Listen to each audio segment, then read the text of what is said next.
Steve, what do you make of this? I mean, this is one CEO says, not only am I being fingered here, but he's giving all American energy users the finger, referring to the president.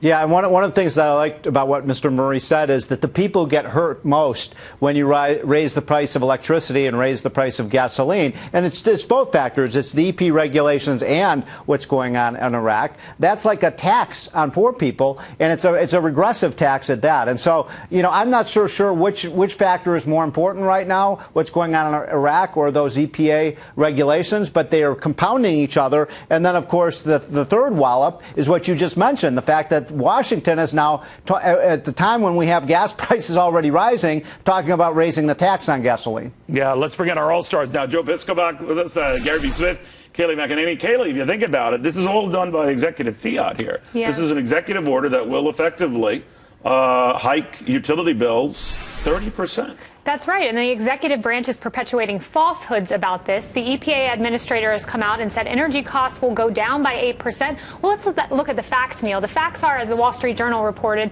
in states that already have these regulations, they go up by 30%. The facts are, the U.S. Chamber of Commerce says these regulations will cost hundreds of thousands of jobs. Those are the facts. I'm tired of the falsehoods. Joe, the argument is, well, suck it up. I mean, this is the good for us if we have cleaner air and we're no longer, you know, polluting the air.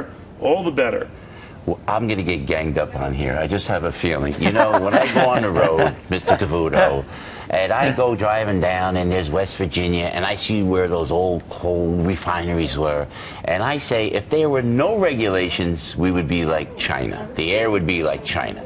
You need some kind of regulation. You don't think this goes a little too far? It goes a little too far, yes. That's the point. But Gary B., what I'm worried about and what I see happening is the coal industry has cleaned up its act mightily from those early West Virginia days, to Joe's point. You could argue maybe they have more room to do that, but you could also argue that, especially looking abroad, what's going on in Iraq right now, that we have that energy here. It's 40% of our utility consumption and the bills we pay. So you limit that or you put onerous cost on that. We all pay dearly for that. And at the same time, we're looking at being beholden to these thugs half a world away.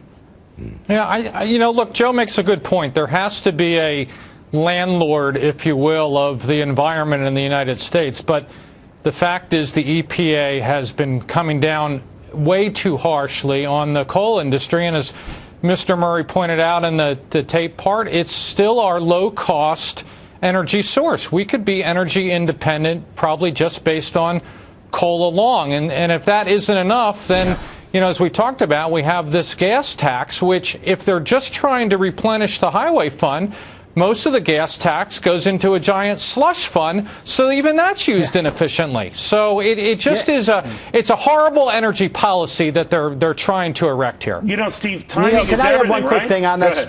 Can I have one just quick thing? I want to make very clear to people, we're talking about regulations on carbon dioxide. Carbon dioxide is not a pollution. You don't get sick on breathing in carbon dioxide. You do get sick on things like carbon monoxide, sulfur, lead, and things like that. And we have significantly reduced the pollution from coal and other types of sources. By the way, the other reason that we've reduced the amount of carbon emissions over the last 5 or 10 years is because we're using more natural gas, and yet President Obama wants to put regulations on the natural gas by not building pipelines, not allowing drilling, all of these other factors that are going to make it harder for us to get a clean fuel. You know, Kevin, I'm all for all these other energies. I really am. Wind, and, you know, everything else the president talks about. Solar, if you can find a way to make a buck off it or make us less dependent on the guys over there, fine.